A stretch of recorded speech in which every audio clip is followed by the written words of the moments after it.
What's good, Shadows? Welcome back to another video.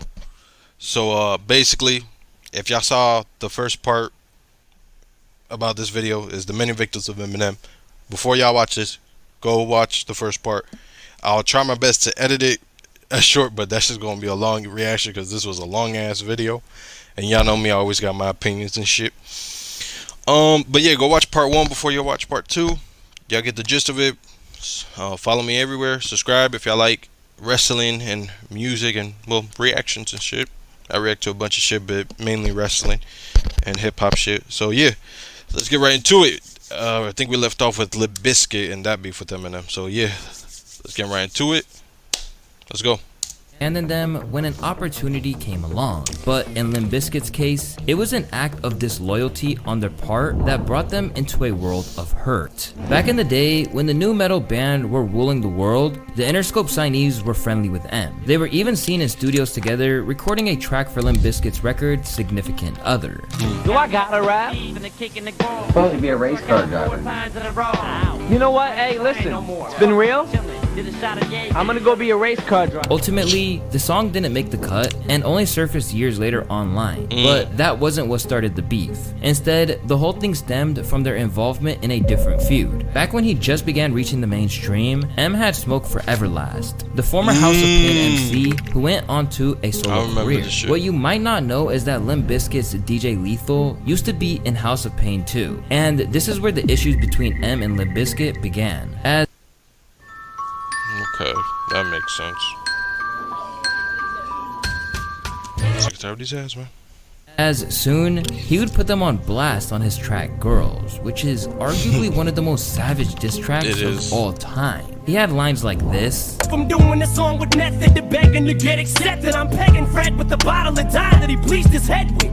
And even had more words for Lethal with lines like this. And as for Lethal, don't forget what I said. I'm fucking you up, punk. You're dead. Don't think that I'm playing. Bro, Eminem was the song on the demon time. Biscuit, cause I know you're saying D12, only not to our face, under your breath, to yourself. If you haven't given the song a listen, trust me, do it. I couldn't imagine something like. Should I react to it? I feel like I need to react to more Eminem music. It's just YouTube always blocks some of my shit, I ain't gonna lie, and won't let me post it. So if they let me, I'll definitely put that, I'll react to that shit. Dropped in today's I haven't listened to it in a while.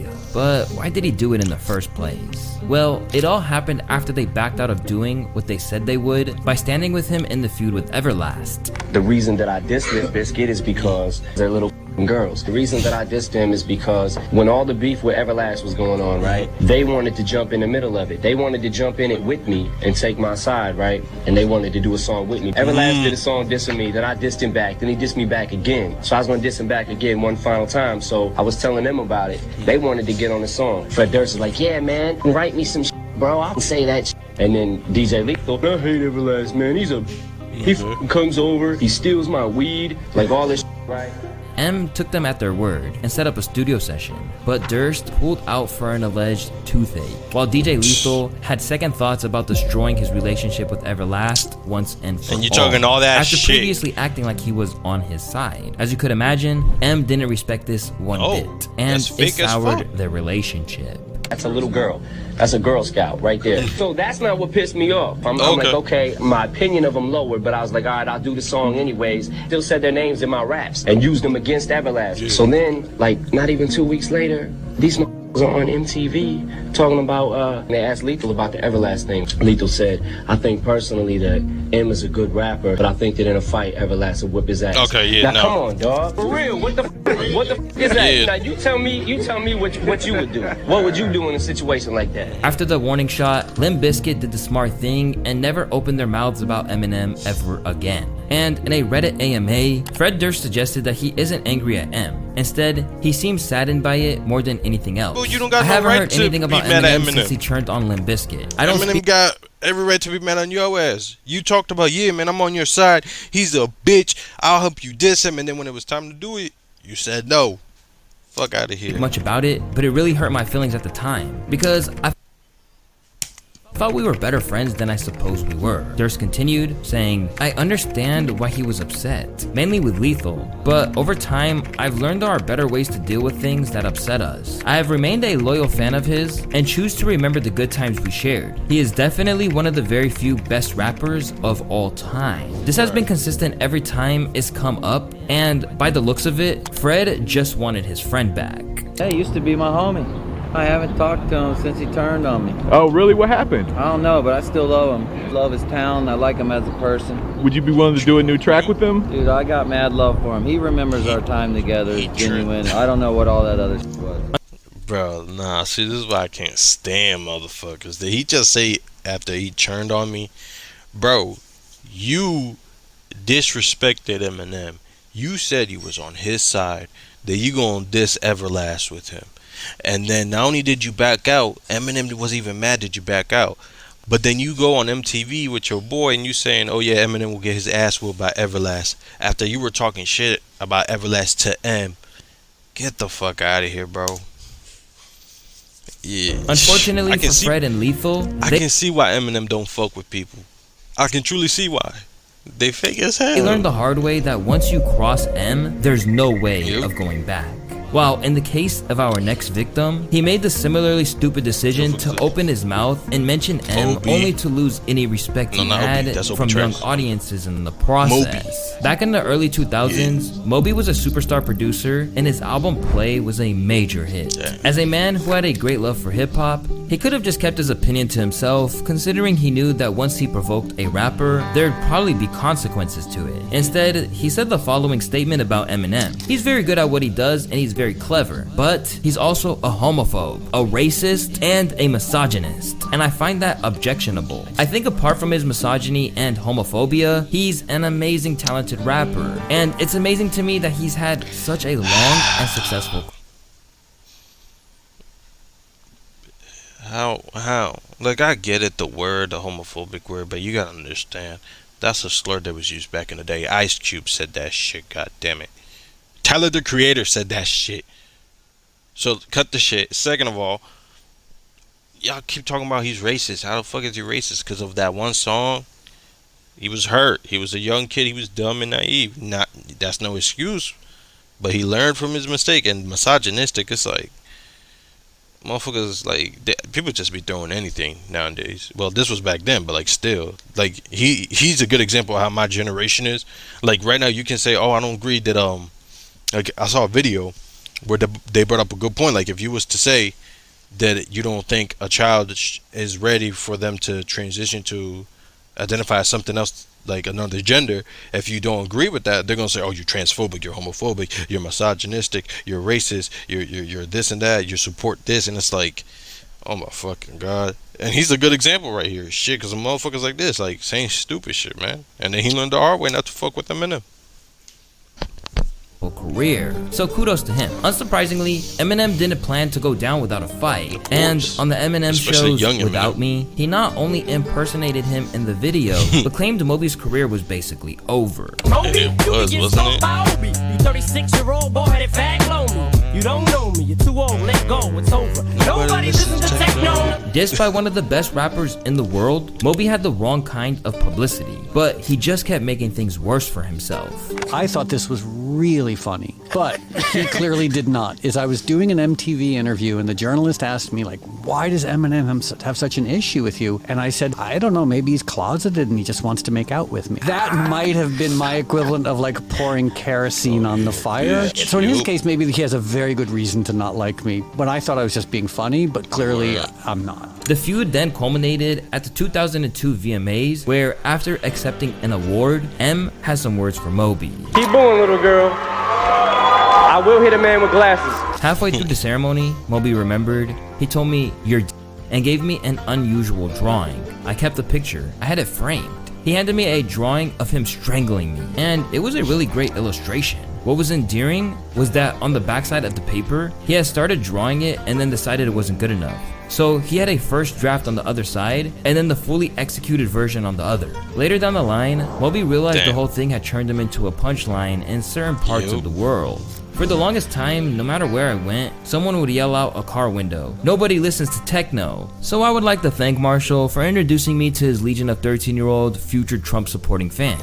None of these people were running out to listen to my music, so it did in a negative way introduce me to a weird demographic of right-wing Americans who otherwise I would probably have no contact with. After all that was said and done, M backed off and later reflected on the VMAs as a low point in his life. All my life, I had been trained to react. My instinct was, if someone talks about you, you see them, you fight.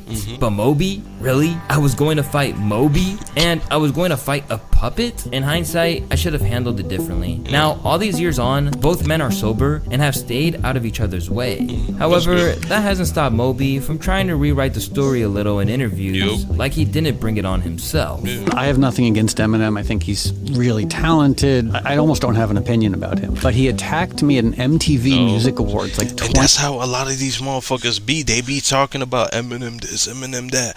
Nah, motherfucker, you started it.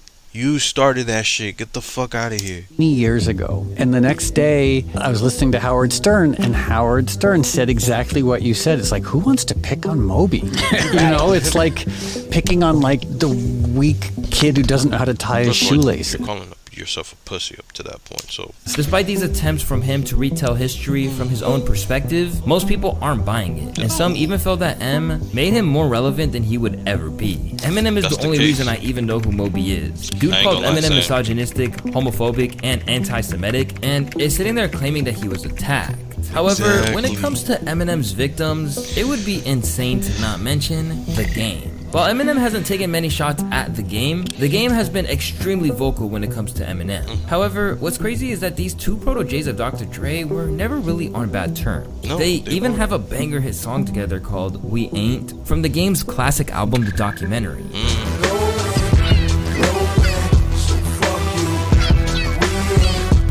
The Game was even willing to still give Eminem his flowers in the midst of his feud with G-Unit, which, as you guys may know, has 50 Cent as the leader. And 50 Cent was brought into the rap industry by Eminem, basically, as he was the one who signed him. Eminem is Eminem. If you notice in hip-hop, Eminem is the only rapper that nobody ever wants a problem with, including myself, man. Eminem is like the most lyrically insane. Even when I was going at 50 and, me and Dre wasn't seeing eye to eye, man, I stayed away from the white dude. Now, if you know anything about The Game, you'll know that it's not really uncommon for him to be involved with beef. This man has beef with everyone, from the man who signed him, Dr. Dre, to other rappers like Meek Mill, Kanye West, Joe Budden, Chris Brown, among others. And clips like this interview from 16 years ago really make him seem like an absolute hypocrite.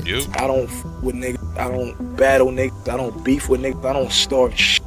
Unless I hear my name or unless a nigga calling me out, then I'm coming. So back to his beef with Eminem. Where did that come from? Well, believe it or not, The Game really started coming at Eminem's neck after he was left off of the lineup for the 2022 Super Bowl halftime show. This was a pretty big deal for The Game, not because he was simply left off, but it actually goes a lot deeper. For one, the lineup included mostly West Coast legends such as Kendrick Lamar, Dr. Dre, and Snoop Dogg. This made The Game feel like he was supposed to be there, as many would lump him into the category as a West Coast legend, nonetheless a Compton legend. Dr. Dre signed The Game early on, and The Game was also one of the first people who showed Kendrick Lamar to a broader audience when he featured him on the track The City. What made matters worse was that the lineup also included 50 Cent and Eminem, two artists who do not rep the West Coast. It seemed like a complete backstab to The Game, and for some reason, he felt like this was all some devious plan that they set up beforehand, just as a way to disrespect him.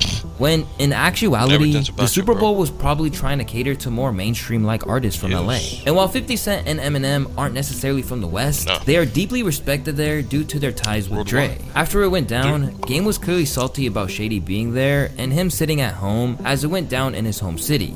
We on the West Coast are the only that have this crab in the barrel mentality where we want to keep down. Snoop is an icon. Dre is an icon. M is an icon, but M is not from LA.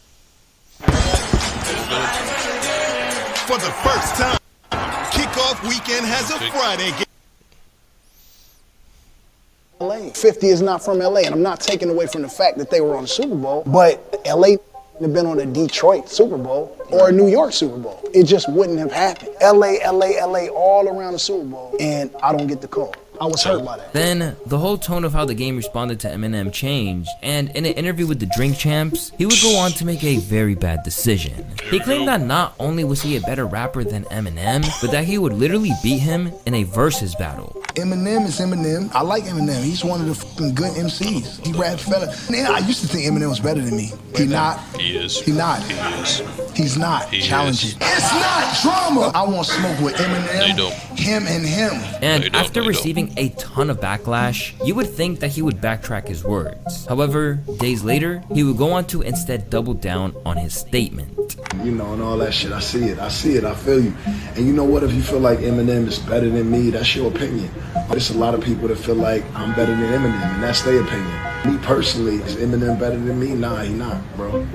And I think the best way to see if he is or if I am is, shit, nigga, let's rap about it. Let's get up, let's get in the studio, let's rap about it. Let's do something, let's put something out.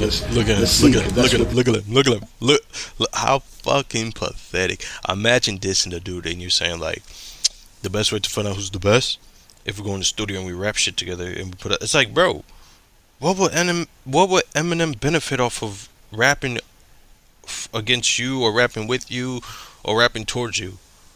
Like, what would he benefit? You're gonna get millions of views. People gonna talk about it, and it's probably gonna be one of your best hits, like MGK. But what the fuck is Eminem gonna benefit? Eminem can pull out a song where he's just rapping about some random shit right now. It'll do better than anybody else's shit. The fuck, he has no reason to fucking do that shit. Bro, he's so corny, man. He ain't gonna benefit off of that shit. It's rap. And although these attempts didn't merit a response from Shady, the game would go on to diss Eminem multiple times after this, saying things like, no one plays Eminem songs in the club. When have you ever heard an Eminem song in the club? When have you ever heard it in the locker room when they like, yo, this is the new M, I'm about to go crazy out here when they do this hip hop. So again, it must happen when they training for the Olympics or some or when white boys are surfing, dude, or doing what the they doing. I don't hear Eminem in the streets. I just don't. Yeah. And so again, it's not saying that you can't rap. The skill set is there. I'm just a better rapper. To much weirder stuff, like commenting on this post, talking about how Eminem's daughter Haley had glowed up. The result of that desire for smoke was a 10-minute diss track by the name of the Black Slim Shady, which he used as a way to promote his Drillmatic Heart vs. Mind album, which, by the way, would only go on to sell only 25,000 copies in its first week, but that's besides the point. What's weird about this diss track is that it really seemed like the game was praising M more than anything. Yeah. I mean, the comments speak for themselves. Clearly, fans were confused by what the point was, and later down the line, he'd make it clear that he was just in his feelings. And since the altercation, the game has since admitted that he only dissed Eminem because he was upset with Dr. Dre. And even on my last album, throwing shots at Eminem and beefing with Eminem, it was just me being upset with Dr. Dre. Dr. Dre can't out-rap me, so I just went at M, just because that's just how I get sometimes. But it's always competitive. It ain't like I'm gonna see M and be like, what's up now? You know what I'm saying? And then M took his shots on a record that dropped, and M is a funny guy. A man that's literally 44 years old saying that's how I get sometimes is pretty wicked. And after all that effort from the game, M only needed a couple bars to put his former Aftermath artist back in his place on the song The Realist. And that is the only retort, is I'm not played in the club. Mother put a cork in it. Only reason they still play your shit in the club is because you still perform in them. And these days, like many of the victims that are on this list, the game is now giving Eminem his praise at a moment's notice. Eminem is undoubtedly one of the greatest rappers ever, for obvious reasons. Pretty hilarious. Yeah. But if you guys want to hear more of Eminem's beefs, you can click on the video on the screen. Yeah, that was the first thing he did. Oh yeah, this is a part 2. Looking at Eminem is one of no, we're good. I like the video, y'all. He actually was speaking facts, because some of these videos, they be changing the fucking stories of how shit happened. The thing about Loesta is he actually, I gotta give him props, because he actually doubles down exactly what happens. But man, look, if y'all saw the first part, Eminem admitted that he was wrong in some places, but so go check that out, because he was admitting that, I think it was with the Outsiders, that he was wrong in that situation. But this, he was not wrong in this. He had every right to fucking diss the game. The game was talking mad shit, man. And again, he says it's because he was mad at Dr. Dre. Go at Dr. Dre. Don't go at the white boy. You said it yourself. No one wants beef with the white boy. But here you is beefing with the white boy. So, yeah, Eminem's the best, man. Rappers, just stay the fuck away from him. They keep talking about him. It's like so fucking annoying. The amount of fucking people that talk shit about Eminem that I never heard of before. And then when they stop talking shit about him, I never heard of them after that. Unless they bring up Eminem. So yeah, but that's it for this video, man. Like, comment, subscribe, turn on notification. Peace.